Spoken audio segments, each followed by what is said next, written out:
하겠습니다. 오전의 말씀 요나단과 다윗에 대해서 지금 말씀드리고 있어요. 사무엘상 18장 1절에서 4절 말씀을 통해서 요나단과 다윗. 요나단은 다윗에게 받은 은혜를 아는 사람이었습니다. 다윗이 자기가 죽어가야 할 이 모든 것들을 구원해 주셨어요. 살려주셨어요. 그래서 요나단은 다윗과 마음이 하나가 되는 거죠. 하나가 된다라는 것은요, 손해보면서 불가능합니다. 그분에게 은혜를 입은 거 알면 그때부터 그분을 위해서 살아갈 수가 있어요. 그래서 오늘 이 요나단과 다윗의 마음이 하나가 되었더라라고 했는데, 성도는 예수님과 하나가 되어야 된다라고 말씀드렸습니다. 하나가 되는 길에 있어서는 몇 가지가 전제 조건이 있다고 했죠. 방향이 같아야 된다. 목적지가 같아야 된다.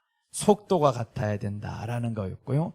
그리고 이제 마음이 하나가 돼야 되는데, 마음의 하나는 소통이 있어야 된다라고 했습니다. 소통에는 무례함이 있으면 안 된다라고 했었죠.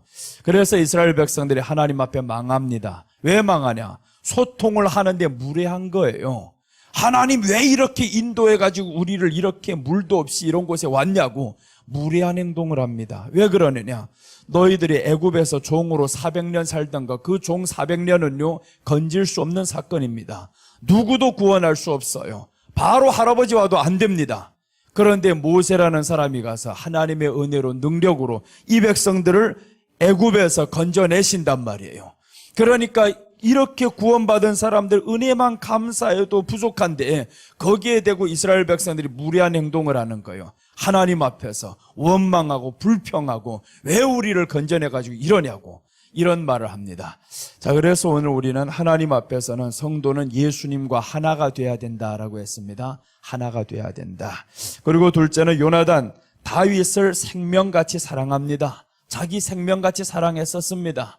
하나님의 은혜를 아는 사람들은, 구원받았다라고 생각하고 믿음으로 나아가는 사람들은 이제는 예수님을 자기 생명 다해 사랑해야 합니다. 이게 구원받은 사람이에요.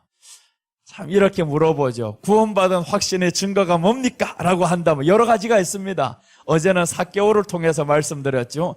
구원받은 증거, 가치관이 바뀌었다. 물질로에는 가치관인데 이제는 그 가치관이 아니라 예수님 때문에 이걸 버릴 수 있어요. 오늘 여기에선 구원받은 증거를 또 다른 것으로 설명합니다. 성도가 예수님 위해서 생명 다해 사랑한다라는 거죠. 생명 다해서 사랑하다 보면 우리 안에 두려움이 없어진다라고 했습니다. 여기까지 오전에 말씀드렸고요. 오후에는 셋째입니다. 요나단과 다윗인데, 요나단은 다윗에게 모든 것을 줍니다. 모든 것을 준다. 그 모든 것이 무엇인가 한번 찾아봅니다. 사무엘상 18장 4절입니다. 4절에 보시면 이 모든 것을 다 드렸어요. 모든 것을 주었더라. 4절 우리 함께 읽겠습니다. 요나단이 자기가 입었던 겉옷을 벗어 다윗에게 주었고 자기의 군복과 칼과 활과 띠도 그리하였더라. 자, 여기에서 겉옷, 군복, 칼, 활, 띠. 군복이라는 것은 그 사람의 신분을 나타내는 겁니다. 왕자라고 하면 왕자가 입어야 할 옷이 있잖아요. 그 옷을 벗어서 준다라는 것은 굉장히 소중한 것입니다. 내가 왕자의 옷을 입고 있는데 무엇으로 알 수 있냐? 왕자라는 것은 아무나 다 만난 사람이 아닙니다. 몰라요. 무엇 보고 알 수 있냐면 옷을 보고 아는 겁니다. 그런데 오늘 이 요나단이 자기 옷을 벗어서 주는 거예요. 겉옷도 주지요. 거기에다 따라서 군복까지 주지요. 칼도 주지요. 활도 주지요. 띠도 주었더라. 모든 것 다 주었다 이 말입니다. 이게 바로 예수님 위해서 소중한 것 드리는데 어느 정도로 드리느냐? 성도는 예수님 위해서 모든 것 드려야 함을 의미합니다. 모든 것 드려야 된다. 왜 모든 것 드려야 되냐 하면 요나단은 다윗을 통해서 생명이 지금 살게 되는 겁니다. 지금 내가 가지고 있었던 이 겉옷과 군복과 활과 띠, 모든 것은 다 누구 때문에 얻어진 거냐? 아버지가 준 게 아니라는 거예요. 물론 아버지가 내게 줬습니다. 그러나 그것을 지켜주신 사람은 다윗이었습니다. 다윗이 지켜준 거예요. 요나단에게 있어서는 이제 사울이 물론 이 군복, 이 겉옷 다 주셨습니다. 그러나 사울이 주신 것이긴 하지만 골리앗에게 빼앗길 뻔했잖아요. 다윗 아니었으면 다 빼앗깁니다. 그런데 다윗이 골리앗을 죽였단 말이에요. 그렇고 이제 요나단은 그 은혜를 아는 겁니다. 야, 다윗 때문에 내 이 군복이 있구나. 다윗 때문에 겉옷이 있구나. 활이 있구나. 그러니까 이것을 다 다윗에게 드립니다. 이게 바로 성도가 예수님께 구원받은 은혜를 안다고 하면 주님 앞에 드리는 것에 대해서 시험 들면 안 되는 거예요. 시험 들면 그 사람은 나쁜 사람이에요. 그래서 우리는 드리지 못할 망정 시험에는 들지 말자 이거예요. 오늘 우리가 기본은 갖춰야 된다고 했었죠. 드리지 못하는데 어떤 사람은 시험에 들어버려요. 어떤 사람은 나아가서 나쁜 소리를 합니다. 이거는 기본도 안 된 사람이다. 그래서 오늘 요나단이 보세요. 다윗이 요구도 안 했었죠. 언제 군복을 달라고 합니까? 달라 소리도 안 합니다. 어제 우리가 증거했었던 저 삭개오가 예수님이 그 집안에 들어갔더니 언제 내놔라고 했습니까? 가서 가난한 자들에게 네 재물을 팔아서 다 주라 말씀도 안 했어요. 그런데 이 사람은 할 수 있다 이 말입니다. 왜 할 수 있냐? 예수님이 내 안에 들어왔으니, 우리 집에 들어왔으니 너무 기뻤어요. 즐거워하며 영접하거늘 그 하나의 모든 게 끝나버립니다. 내가 가진 소유물이 아무것도 아니구나라는 거죠. 그래서 오늘 이 구원받은 사람들은 다 공통점이 있다 이거죠. 다 같구나. 구원받았다고 생각하는 사람들은 야, 자기 것을 다 내놓는구나. 그럼 내놓았다고 해서 다윗이 가져갈까요? 받지 않습니다. 돌려줍니다. 다시 돌려줘요. 근데 사람들은 그걸 모른다라는 거예요. 그래서 꼭 자기 것만 생각하는 거. 이건 내 것, 내 것, 내 것 이러고 있단 말. 내 게 아니잖아요. 다윗이 지켜주셨던 겁니다. 다윗 아니었으면 너희 것은 다 골리앗에게 빼앗겼어. 그것뿐만 아니라 너희 생명도 빼앗겼어요. 생명마저도 지금 다 빼앗겨 죽음의 상황에 지금 다윗이 살려줬으면 알아야 하잖아요. 이때는 생명 달라고 안 하는데 내 모든 것을 다윗에게 줄 수 있어야지. 이게 바로 사람의 기본 양심이다 이거예요. 나를 위해서 죽어준 그 사람이 지금 필요한 게 있어요. 모든 피를 다 내게 수혈해서 그 사람은 지금 다 죽어가는데 이제 그 사람에게 필요한 게 하나가 있다 한단 말이에요. 그럼 내가 그것을 못 해주겠냐고요. 죽어가는 나를 위해서 그 사람이 생명 들여서 나를 살렸는데 기본적인 자그마한 것은 해줘야 되잖아요. 그것 하나 해달라고 하는데 시험 들 일이냐고요. 양심이 없지 그러면. 그래서 우리는 신앙에는 반드시 양심의 기초하에 신앙이 세워진다라는 겁니다. 어떤 사람 이렇게 말하는 사람들이 있어요. 하나님은 악한 사람들을 쓴다 했어요. 악한 사람들을 돌려가지고 회개시켜 쓴다고. 성경 어디 그런 말씀이 있는가 보세요. 악한 사람이 없어요. 선한 사람들입니다. 여호수아를 하나님이 쓸 때 선한 사람이었었고 모세를 쓸 때 선한 사람이었었고 사도 바울이 악했대요. 악한 게 아닙니다. 율법을 위해서 그 사람은 목숨 걸었던 사람입니다. 악한 게 아니에요. 완악한 사람을 하나님이 쓸 수가 없어요. 완악한 사람은 오히려 성경에 어떻게 말씀하냐면 출애굽기를 보면 바로가 완악하여 하죠. 그런데 하나님이 더 완악하게 만들어버립니다. 더 완악하게 만들어서 10번이나 완악한 마음을 계속 줍니다. 이유는 하나예요. 마지막 때 버리겠다 이겁니다. 그래서 우리는 완악한 마음이 있으면 안 되는 거예요. 하나님이 우리 안에 기본 양심 가운데 하나님의 말씀이 들어오게 만듭니다. 그래서 양심이 화인 맞았다라고 하면 성경에서 안 된다고 하죠. 화인 맞은 양심은 죽은 양심이에요. 그래서 우리가 기본 양심 위에 하나님의 말씀이 들어오는데 우리가 착한 양심이 있어야 됩니다. 착한 양심이 없으면 하나님의 말씀이 이 안에서 역사할 수가 없어요. 예수님의 말씀은 희생이었습니다. 예수님의 말씀은 사랑이었어요. 희생과 사랑이 착한 양심 위에 있지 않아요? 착한 양심 위에 희생과 사랑이 이제 들어와서 역사할 수 있는 거지 악한 양심 위에는 할 수가 없습니다. 자, 그래서 오늘 요나단은 다윗에게 모든 것을 주었다라고 말씀하는데 우리 믿는 사람, 성도는 예수님 위에 모든 것 드려야 됩니다. 근데 드리는데 어떻게 할 때 드리냐 하면 이제는 보세요. 요나단이 다윗을 사랑했다고 했었죠. 여기에서 자기 생명같이 사랑했다라고 했는데 사랑하면 드리는 것이 아깝지 않아요. 사랑하면. 그래서 우리가 예수님께 구원받았어요 하는데 어떤 사람은 드리는 게 아까워요. 그거는 너는 구원받은 거 모르는 사람이다. 입으로만 시인한 것뿐이지 전혀 구원받은 거 모르는 것. 그리고 나와서 구원받은 거 아는 사람은 사랑할 수밖에 없어요. 예수님이 나를 구원했어요 라는 고백을 진심으로 했으면 우리는 예수님을 위해서 자기 생명 바칠 뿐만 아니라 사랑할 수밖에 없다라는 거예요. 예수님을 사랑하고, 그래서 성경에서는 하나님은 사랑이시라 라고 했었죠. 누구를 향한 사랑이냐? 우리를 향한 사랑이었잖아요. 사랑이니까 하나님이 모든 것을 다 줄 수 있다라고 합니다. 로마서 8장 32절 한번 보겠습니다. 로마서 8장 32절 보면 사랑하니까 이렇게 할 수 있어요.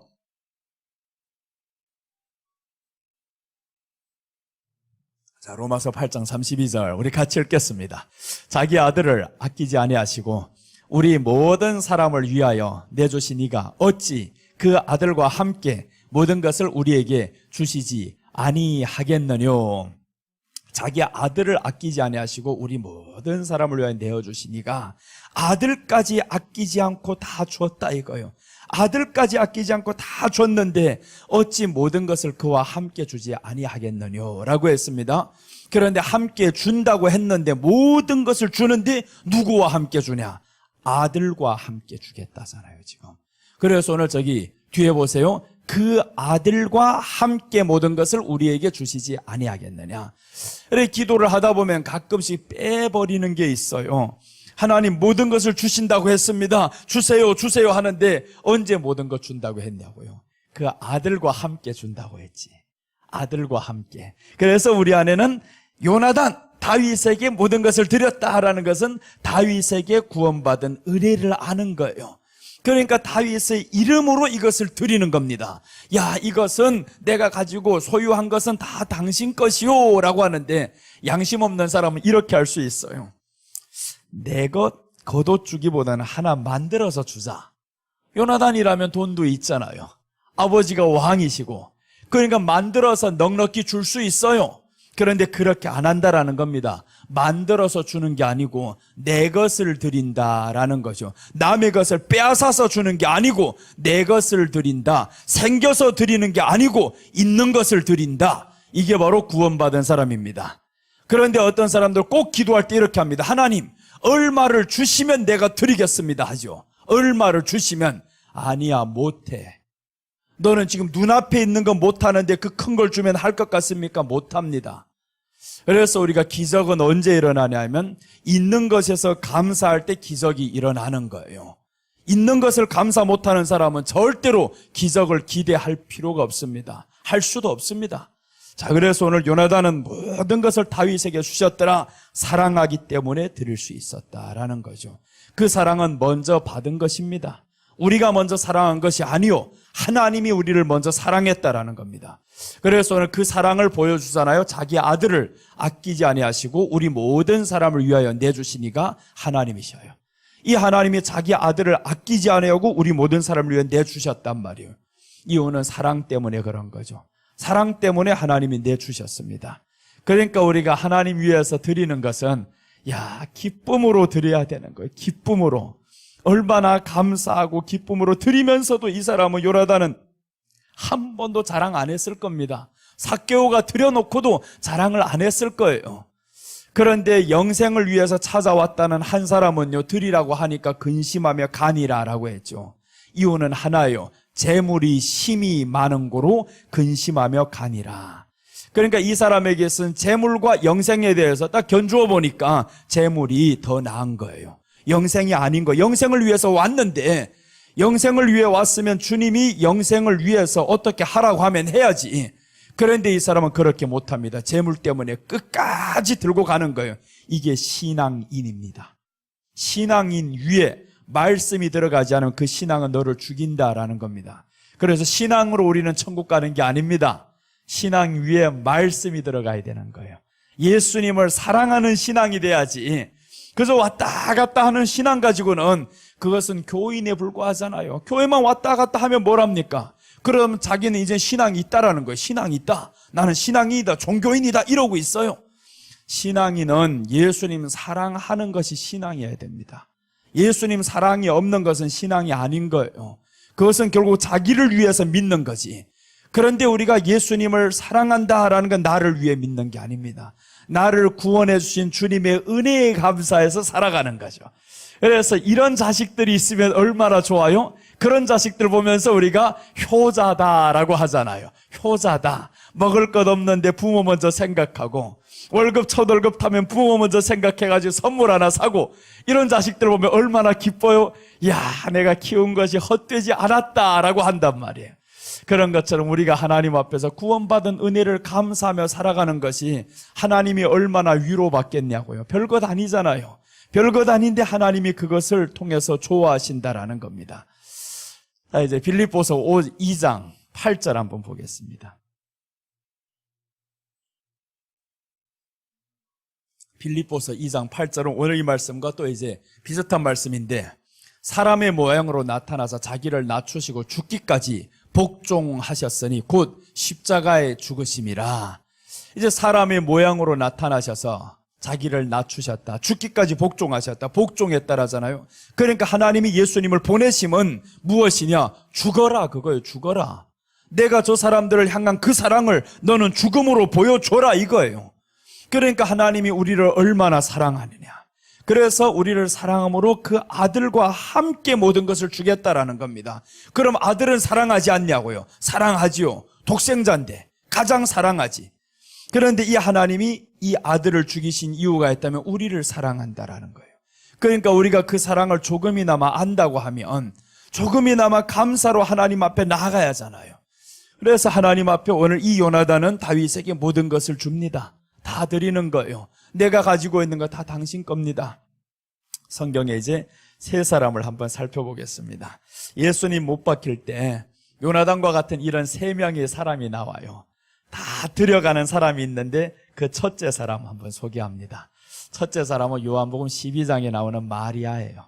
이 마리아가 예수님께 어떻게 하냐면, 예수님이 이제 며칠이 지나면 십자가에 못 박힙니다. 그런데 이 사람이 향유 옥합 한 근을 가져왔어요. 예수님께 붓기 시작합니다. 온 집안에 그 향유 냄새가, 향기가 진동합니다. 그랬더니 이 하나님 앞에서 예수님의 장례를 위해서 드렸는데 그것을 책망하는 한 사람이 나와요. 가룟 유다라는 사람이 있는데 이렇게 말합니다. 그것을 팔아 가난한 자들에게 주면 얼마나 좋겠느냐 합니다.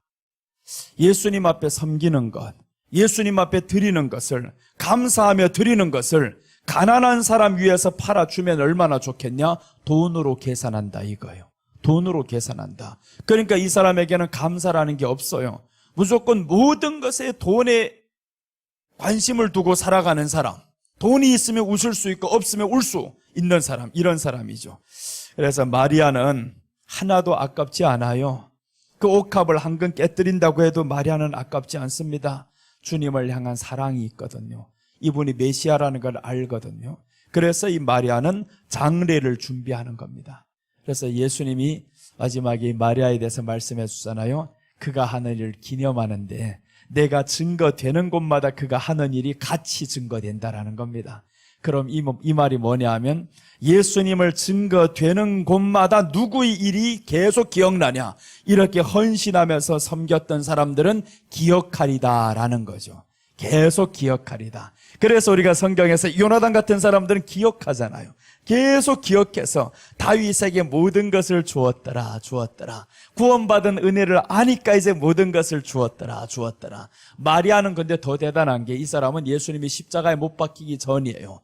그런데 장례를 위해서 준비한다라는 겁니다. 그게 믿음인 거죠. 그래서 이 마리아는 전부를 드립니다. 옥합을 깨뜨려서 주님 앞에 드렸던 한 사람이 나오고, 또 이제 둘째 사람이 나옵니다. 예수님이 십자가에 못 박혀 죽었어요. 이제 죽어서 나무에 매달려 있습니다. 그 나무에 매달려서 분명히 무덤에 들어가야 되는데 아무도 나타나지 않는 거예요. 예수님은 분명히 금요일 날 못 박혀서 죽습니다. 지금 죽어서 이제 조금만, 1시간만 지나가면 안식일인 거예요. 그럼 그 시체는 계속 나무에 걸려 있어야 됩니다. 부활이라는 말씀 있을 수가 없어요. 그런데 누가 나타나냐면 목숨을 내걸었던 한 사람이 있어요. 아리마대 요셉. 우리가 잘 아는 아리마대 요셉.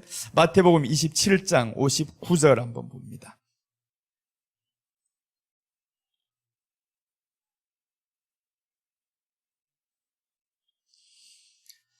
자, 보시면 요셉이 시체를 가져다가 깨끗한 세마포로 싸서 60절 바위 속에 판 자기 새 무덤에 넣어두고 큰 돌을 굴려 무덤 문에 놓고 가니. 자기가 판 새 무덤이 있어요. 새 무덤. 이스라엘에는 누가 부자냐? 무덤을 소유한 자가 부자예요. 근데 이 아리마대 요셉은 굉장히 직위가 있는 사람이란 말이에요. 높은 사람이면서도 불구하고 이런 사람은 가서 시체를 달라고 하면 너희 직위를 빼앗길 각오를 해야 됩니다. 아무도 그때 예수님 위해서 나서는 사람 없어요. 제자들도 다 도망갔었고 제자들 다 고백했었잖아요. 죽기까지 우리가 가리다 했는데 왜 예수님 시체마저도 가서 달라고 못하냐. 내가 3일 후에 부활한다고 했는데 그럼 여기에서 부활해야 되는, 무덤에 들어가야지. 무덤에 들어가지 않으면 성경의 약속이 이루어지지 못합니다. 성경은 분명히 예수님이 무덤에 들어가야 되는 거예요. 그래서 이제 구약 성경에 보면 누가 나오냐면 엘리사가 무덤에 들어가죠. 무덤에 들어가는데 어떤 강도의 시체를 엘리사 그 무덤 안에 던져버리는 거예요. 근데 그 시체가 엘리사의 시체에 와서 탁 닿더니 이놈이 살아나는 거예요. 그 시체가 살아난다. 이 말이 뭐냐 하면 무덤에 들어가 계신 예수님이 무덤에 들어가야 무덤에 있는 죽은 사람들이 살아나는 거예요. 그런데 무덤에 들어가지 못하면 어떻게 해요? 아무도 와서 달라는 사람 없습니다. 왜 그러냐? 달라고 하면 자기들도 잡혀갈 수 있거든요. 아무도 나서지 못합니다. 그때 이제 아리마대 요셉이 나서는데 그것도 생명 내걸고 달라고 했는데 자기의 것을 드려야 되는 거예요. 죽은 사람을 위해서 내 무덤을 드려야 됩니다. 내 무덤을 드리면 그럼 나는 없잖아요. 무덤이 없단 말이에요. 맞습니다. 없어야 됩니다. 우리 무덤은 없어요. 예수님의 무덤뿐이고 우리는 예수님의 무덤과 함께 일어났습니다. 그래서 우리는 무덤에 들어가는 것이 아니라 성경은 우리를 향해서 잔다라고 하는 거예요. 잔다. 자는 사람이 뭔 무덤이 필요 있어요. 우리는 무덤이 필요 없습니다. 아리마대 요셉이 그렇게 해서 자기 무덤을, 새 무덤을 예수님께 드려버린 거예요. 멋있는 사람이잖아요. 새 무덤을 예수님께 드리고 예수님이 거기에 들어가셨다가 이제 부활을 하시는 거예요. 그래서 하나님의 말씀이 이루어집니다. 이 하나님의 말씀이 이루어짐에 있어서는 이렇게 희생한 사람들이 있었어요. 자기 생명을 내놓지 않으면 하나님의 말씀 이루어지기 어렵습니다. 그러면 성경은 말씀하죠. 네가 아니라도 내가 다른 사람을 통해서 이 나라를 구원하리라. 에스더에게 말씀합니다. 에스더가 왕비가 되었었죠. 왕비가 되었는데 이스라엘 백성들 다 죽음의 위기에 처합니다. 그 위기는 다름 아닌 모르드게 때문이었어요. 모르드게가 하만에게 한번 머리를 숙이지 않은 것 때문에 이스라엘 전체 사람이 다 죽게 됩니다. 왜 숙일 수 없느냐? 그 이유는 후에 설명할게요. 이제 숙이지 않았어요. 그래서 이스라엘 백성들 다 죽게 되는데 이때 이제 모르드게가 에스더에게 찾아가는 거예요. 우리나라가 이렇게 다 죽음의 위기에 처했다. 어찌해야 되겠느냐? 그러면서 네가 왕비가 되면 오늘을 위함이 아니더냐라고 말씀합니다. 이때를 위함이 아니더냐. 그래서 에스더가 그 말을 듣고 나서 이렇게 말하는 거예요. 내가 왕 앞에 지금 나아가지 못한 지 한 달이 됩니다라는 거예요.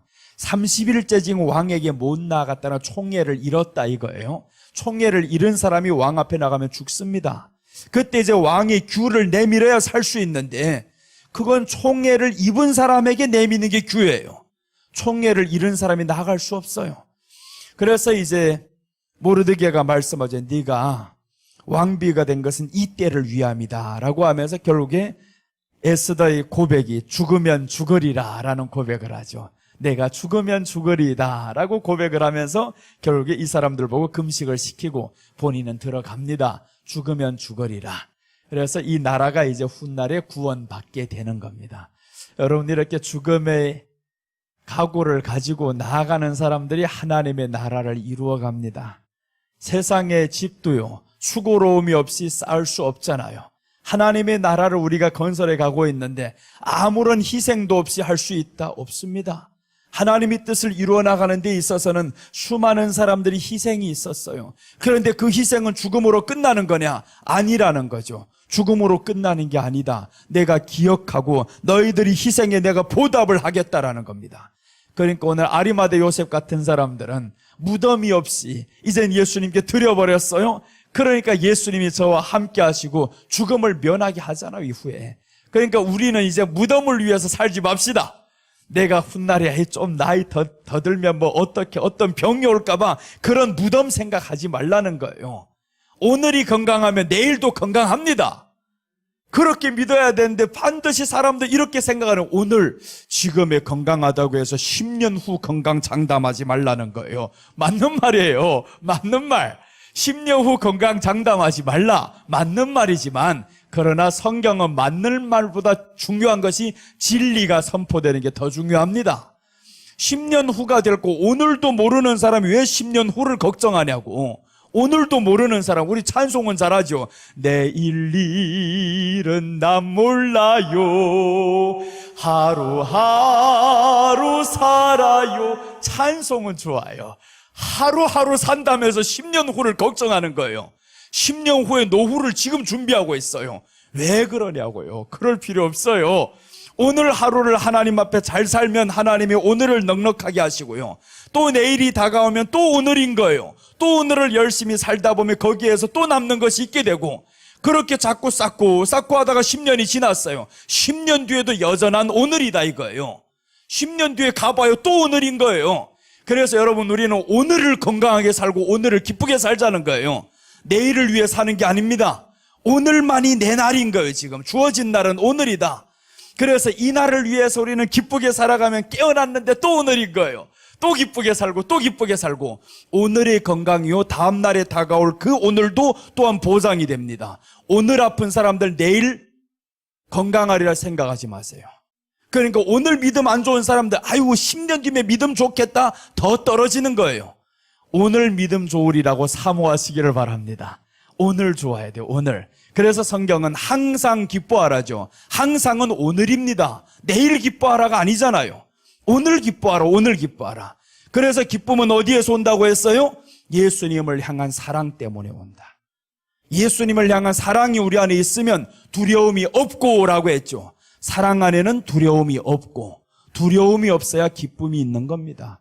두려움이 있으면 기쁨이 없어요. 내게 다가올 미래가 나는 너무너무 늙어서 병들 것만 보여요. 왜 그 미래를 보냐고요. 우리 미래는 그겁니까? 천국이지. 그래서 목적지가 같아야 된다. 방향이 같아야 된다라는 거예요. 예수님이 이 땅에 오셔서는 죽음이 목적지가 아닙니다. 부활하여서 아버지 나라에 가서 이 모든 것을 준비하고 다시 와서 우리를 데려가는 것이 목적지고 방향인 거예요. 그렇다고 하면 예수님은 죽음이 두렵지 않은 이유가 있습니다. 나는 살아나리라. 이게 예수님의 목적지잖아요. 그러니까 죽음이 두렵지 않은데, 우리 목적지는 자꾸 10년 뒤에 죽어갈 이게 목적지가 되니까 두렵다라는 거예요. 그 뒤에 다가올 천국이 우리 목적지입니다. 그래서 예수님 사랑하시기 바랍니다. 예수님 사랑하는 사람이 그 나라를 위해서 살 수가 있고요. 그분을 위해서 헌신하고 드릴 수 있는 거예요. 그래서 오늘 이 요나단, 다윗에게 모든 것을 내줬더라라고 하는데, 성도가 이렇게 모든 것을 드리면서 예수님 사랑해야 됩니다. 건강을 드려라 하면 건강 드리고요. 물질을 드려라 하면 물질을 드리고요. 하나님 그럼 공짜 떼먹고 가만히 있느냐? 그렇지를 않아요.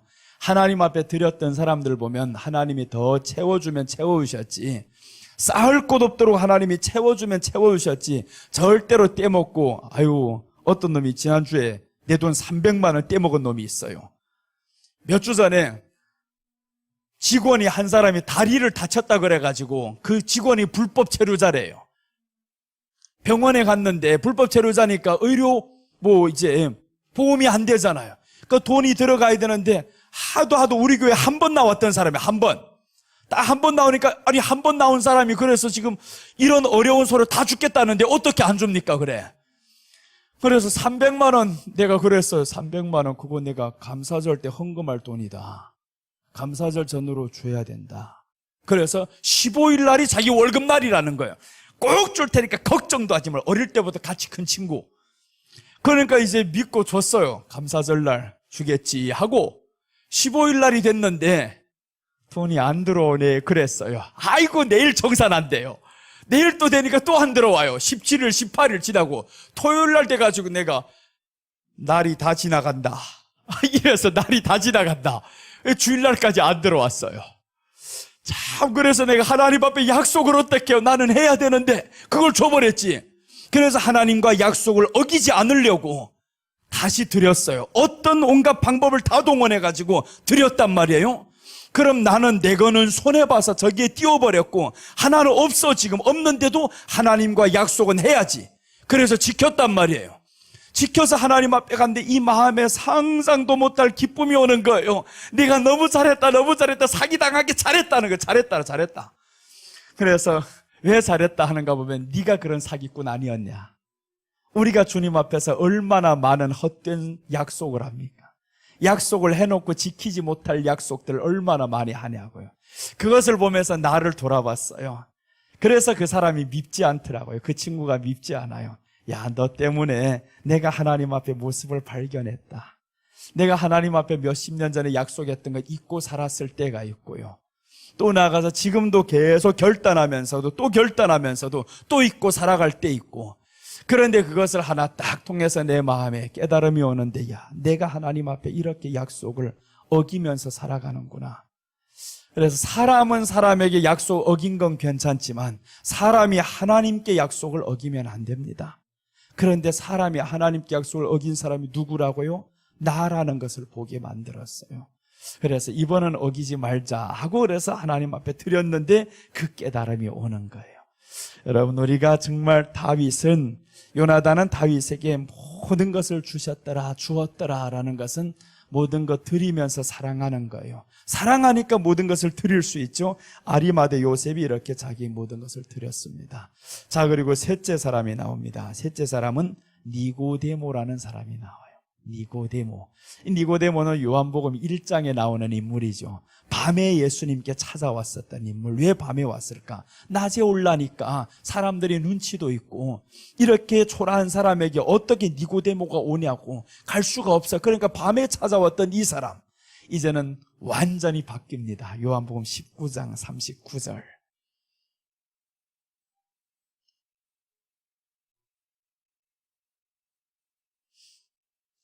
성경이 이제 요한복음 3장이었어요. 처음에 요한복음 1장에서 니고데모라고 했었죠. 지금 나오는 거는 맞아요.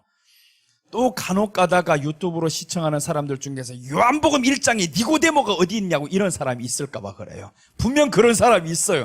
니고데모가 어디 거기 있냐고. 자, 그렇게 해서 니고데모는 3장인데 3장은 좀 이따 설명드리고 19장 39절 한번 보겠습니다. 39절 보면 일찍이 예수를 밤에 찾아왔던 니고데모도 모략과 침향 섞은 것을 100리터쯤 가지고 온지라. 야, 멋있죠?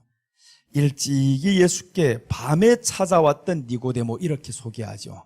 일찍이 요한복음 3장에서 일찍이 밤에 찾아왔었단 말이에요. 밤에 찾아왔던 이 니고데모가 일찍이 왔다는 거예요. 일찍이. 이제 와서 무엇을 가지고 왔냐? 모략, 침향 섞은 것을 100리터를 가지고 온지라. 모략과 침향을 가지고 예수님께 찾아온 거예요. 이렇게 밤에 두려워서 찾아왔던 이 사람이 여기에서 확 바뀌어버리죠. 제자들이 다 떠나가는데 니고데모는 지금 여기에서 믿음이 생겨버렸어요. 자, 그럼 니고데모가 왜 이런 믿음이 생겼을까라는 거죠. 변화가 일어난 겁니다. 변화가. 니고데모의 질문을 보면 요한복음 3장 5절 한번 보겠습니다. 질문을 보세요. 이 니고데모의 질문이 기가 막힌 질문이 나옵니다. 예수께서 대답하시되 진실로 네게 이르노니 사람이 물과 성령으로 나지 아니하면 하나님의 나라에 들어갈 수 없느니라. 자, 6절. 육으로 난 것은 육이요 영으로 난 것은 영이니. 7절. 내가 네게 거듭나야 하겠다는 말을 놀랍게 여기지 말라. 거듭남에 대해서 말하니까 이 니고데모는 놀라버렸어요. 8절 이제. 8절 보면 바람이 임의로 불매 네가 그 소리는 들어도 어디서 와서 어디로 가는지 알지 못하나니 성령으로 난 사람도 그러하니라. 예수님이 누구예요? 성령으로 난 사람이다. 이것을 니고데모에게 가르쳐 준 거예요. 성령으로 난 사람이라는 걸 지금까지 누구에게도 가르쳐 준 일이 없어요. 니고데모에게 가르쳐 주셨다라는 거예요. 왜 그러냐? 성경을 아는 사람이에요. 성경을 아는 사람이니까 이 사람은 예수님이 유대인인데 이 유대인은 맞지. 그 목수의 아들에게 아무도 찾아올 수가 없습니다. 나사렛 예수에게 누구 찾아와요? 베들레헴 예수라면 찾아올 수 있는데 나사렛 예수는 찾아올 수 있는 대상이 아닌 겁니다. 성경의 예언도 베들레헴에서 나신 예수님이지 나사렛에서 나는 예수님이 아닌 거예요. 그런데 예수님의 별명은 뭐냐? 나사렛 예수다 이러는 거예요. 나사렛 예수다. 그러니까 나사렛에서 자랐을 뿐인데 나사렛 예수가 되었어요. 이것을 성경 아는 사람들은 쫓을 수가 없습니다. 따를 수가 없어요. 성경 아니야. 성경은 베들레헴에서 예수님이 난다고 했어. 그러니까 나사렛 예수라고 누구 말하면요, 아예 이런 사람들을 외면합니다. 되지도 않아요, 그 소리가. 그런데 이 사람은 찾아와서 성경을 알고 찾아왔는데 밤에 찾아왔는데 예수님이 말씀하잖아요. 성령으로 난 사람은 다 이러하니라 라고 말씀하면서 이제 자신을 드러내는 겁니다. 말씀을 알고 예수님을 알고 이 사람은 세월이 흐르다 보니까 3년이 지나니 이제는 예수님에 대해 확신했어요. 그 죽음 앞에 와서 이제 모략과 침향을 들고 오는 겁니다. 이분이 바로 우리가 기다리던 메시아다 인정하는 거죠. 자기 목숨 내걸고 예수님 앞에 나섭니다. 다른 제자들과 비교되잖아요. 제자들은 다 떠나갔었죠. 예수님 십자가에 못 박힌다는데 다 떠나갑니다. 그런데 니고데모는 오히려 찾아오는 거예요. 아리마대 요셉 찾아오는 거죠. 예수님 죽는다고 하니까 사람들은 안 된다고 하는데 마리아는 전부를 드려버리잖아요.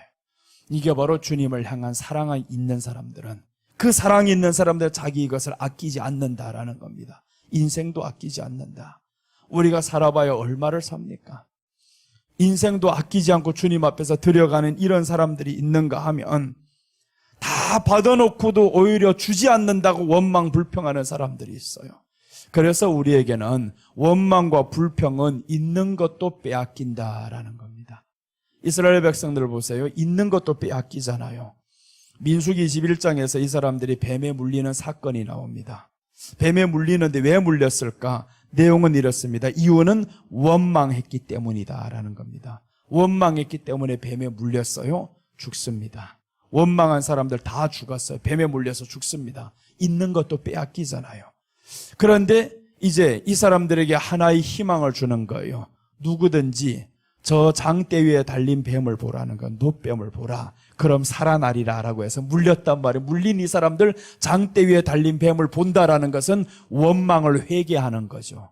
우리가 원망했던 걸 회개하는 겁니다. 하나님의 은혜를 모르고 살았던 것 회개함으로 장대 위에 달린 그 뱀을 봤어요. 그 뱀이 누구냐? 예수님이잖아요. 요한복음 3장 14절 15절 한번 보겠습니다.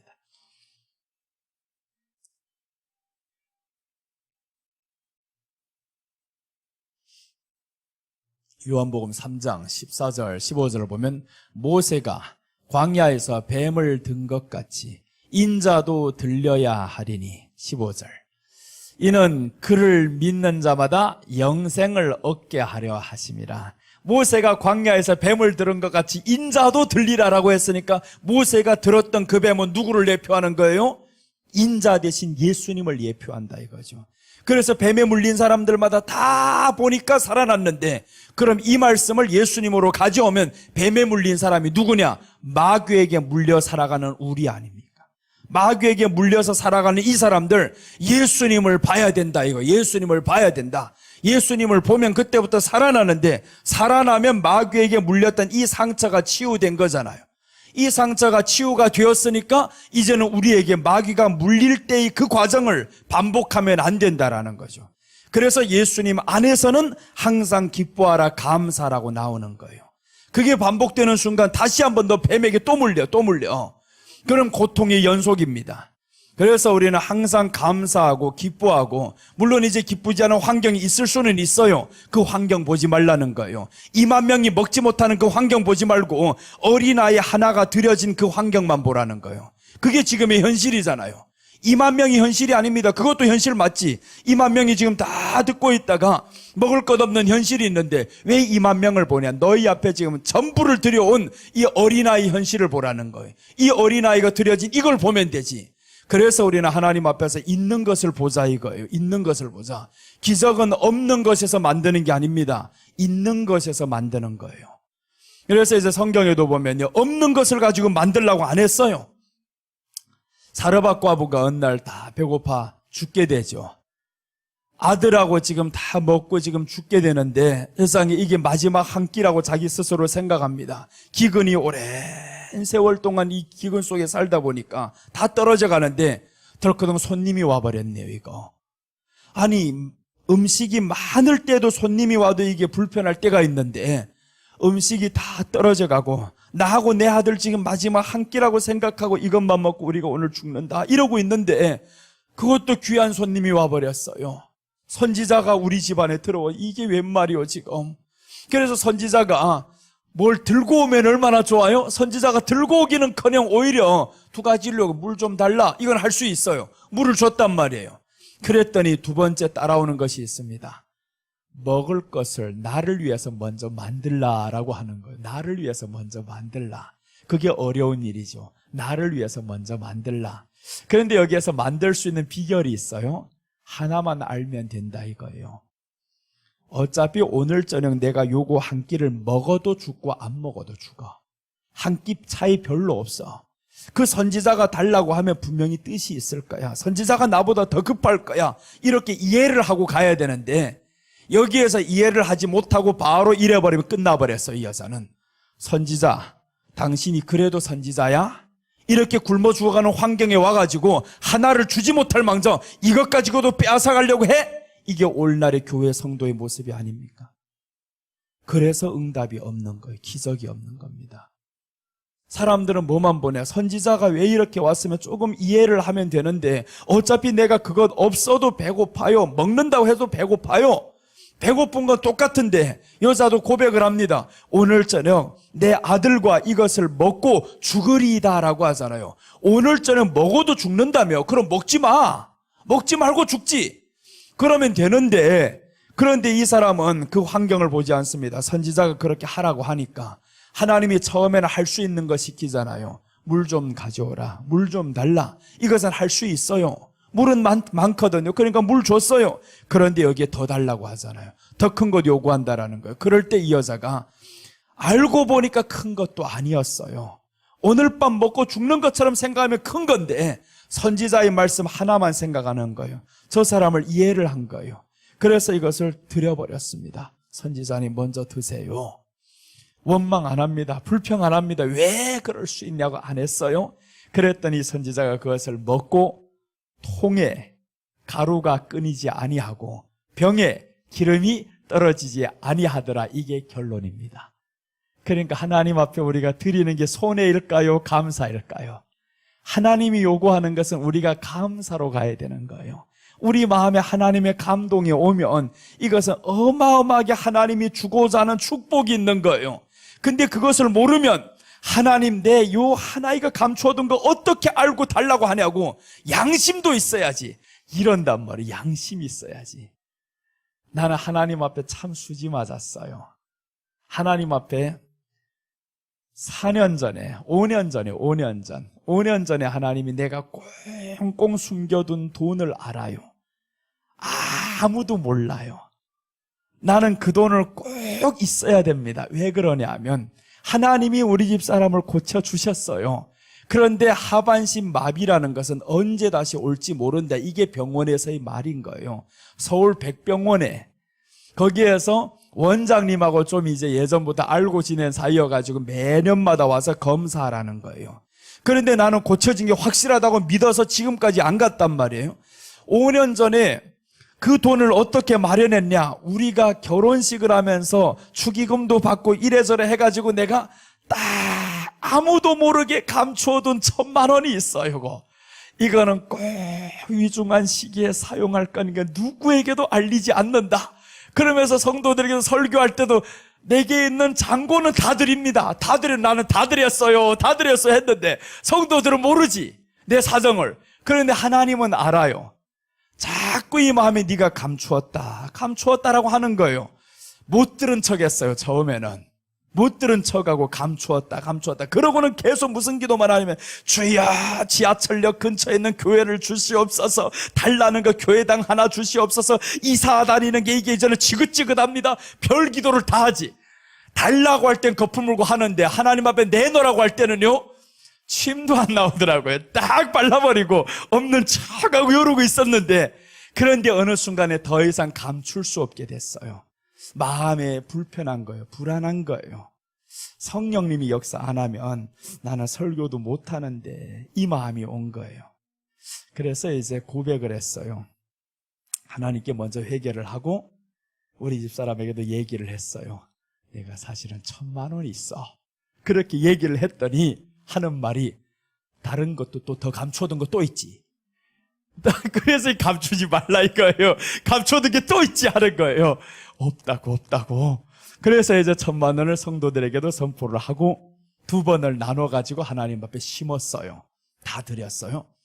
그때부터 하나님 앞에서는 당당하게 달라고 합니다. 아버지, 그 숨겨둔 거 하나님이 어떻게 아시고 다 달라고 하시니 드렸습니다. 그렇게 해서 드리면서도 너무 당당한 거예요. 야, 다 드렸다고. 이제 없다고. 없어 보니까 편하더라고요. 이 마음에 없어 보니까 너무 편한 거예요. 얼마나 기쁨이 오고. 그래서 하나님 앞에 당당하게 달라고 했는데 1년도 지나지 않아서 하나님이 지금의 정말 지하철역 근처에 달라고 했는데 지하철역 나오면 30m예요. 머리만 들면 우리 교회예요. 바로 그 교회를 하나님이 주셨어요.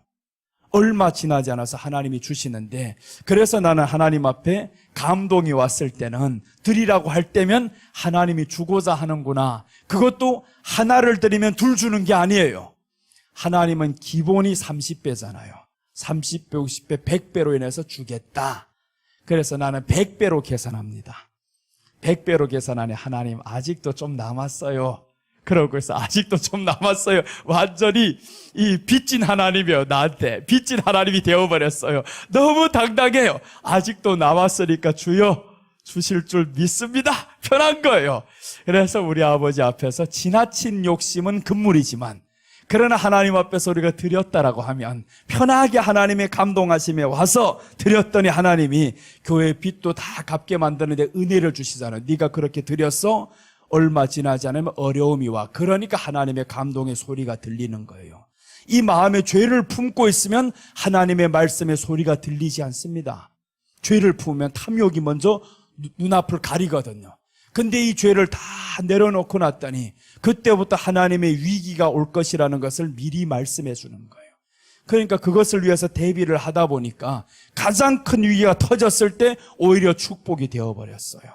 더 복이 되어버려가지고 이런 엄청난 은혜를 얻게 되는 날이 옵니다. 여러분, 그래서 우리가 예수님을 사랑해야 됩니다.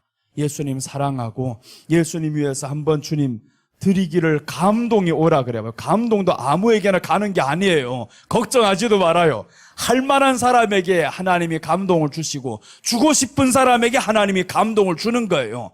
여러분 같으면 아무에게나 돈 주고 싶겠냐고요. 절대 그렇지를 않습니다. 주고 싶은 사람이 있어요.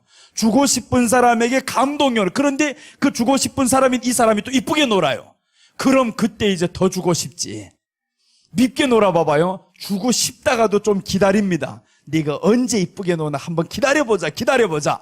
그 기다려보는 순간이 바로 우리가 하나님 앞에 감동을 받는 거예요. 하나님의 말씀이 내 안에 딱 임할 때 감동을 받는 겁니다. 그 감동은 구원받은 사람에게 임하는 겁니다. 구원의 기쁨이 없는 사람 그 감동이 안 옵니다. 걱정도 하지 말아요. 구원받고 그 기쁨에 어쩔 수 없어. 너무 좋아요. 이런 사람에게 하나님의 감동이 오시고 그 감동이 오면 그때부터는 축복의 문이 열린 겁니다. 이제는 너에게는 근심과 걱정과 고난과 가난이 끝났다. 그렇게 보면 됩니다. 여러분, 이제 우리 대한민국을 보면 그렇잖아요. 복음이 딱 들어왔을 때 보세요. 하나님의 감동이 얼마나 많아요. 초대교회와 같이 똑같았었죠.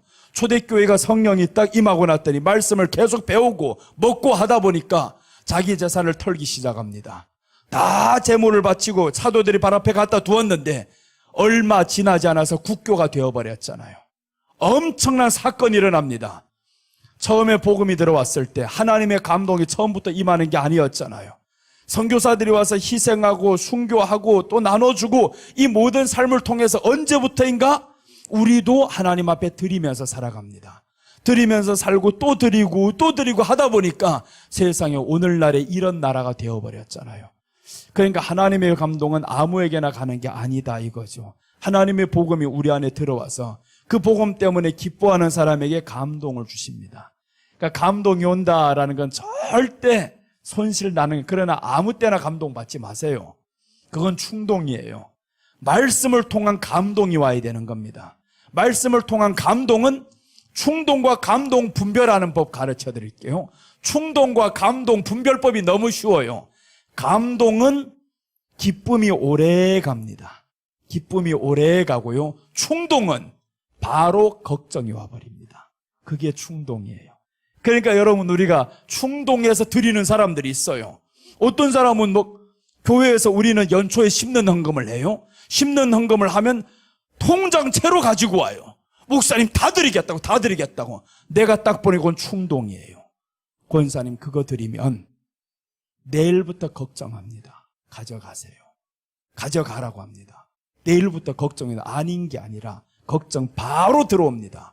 하나님의 감동은 절대로 그렇게 하는 게 아니에요. 내 형편도 모르고 다 갖다 바치라, 이런 감동을 하나님이 안 합니다. 초대교회 감동 끝났어요. 오늘날에 우리 감동은 그렇게 안 와요. 성령님이 그렇게 강하게 역사하지도 않아요.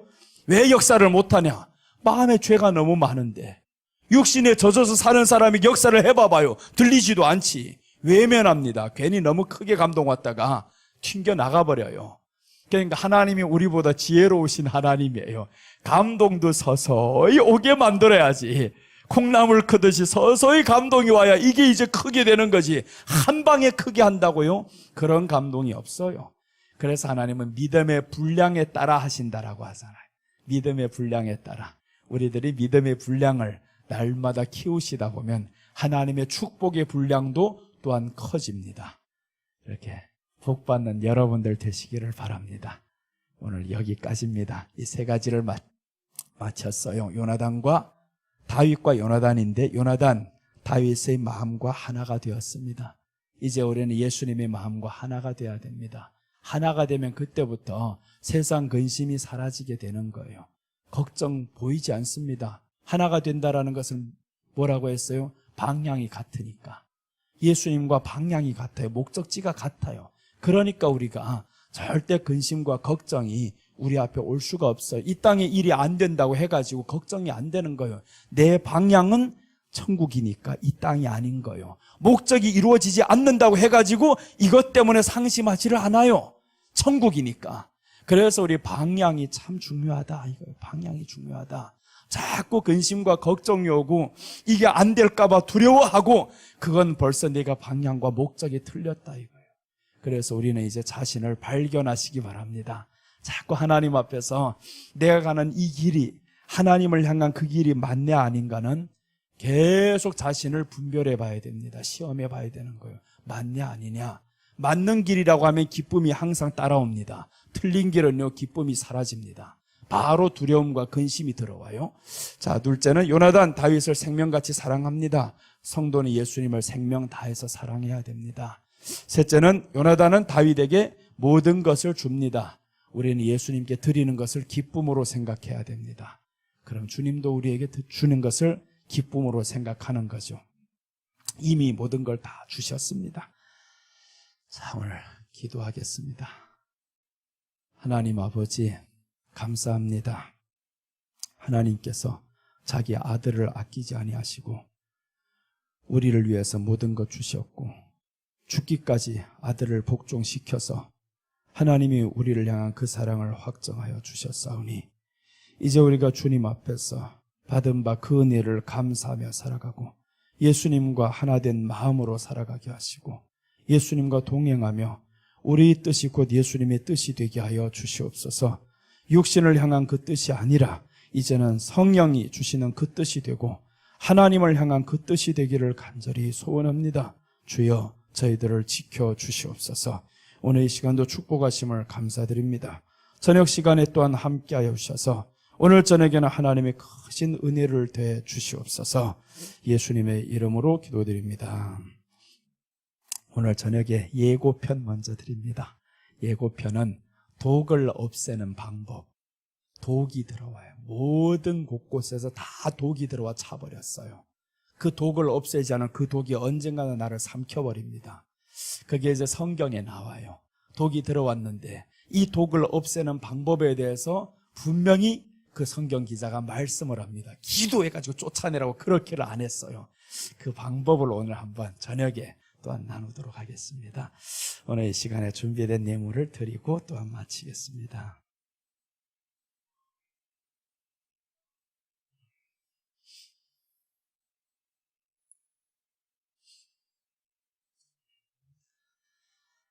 하나님의 은혜 찬양하면서 우리가 준비한 예물을 드리도록 하겠습니다.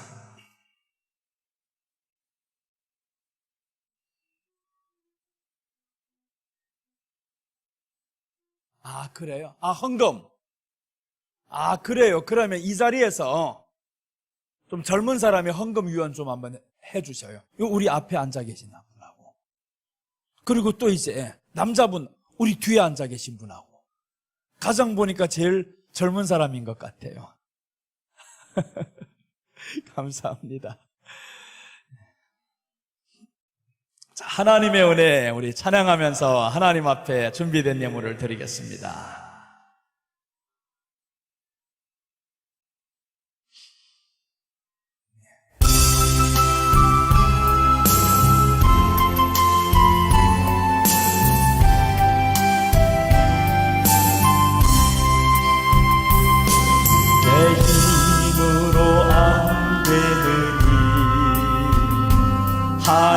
하나님이 해결하셨고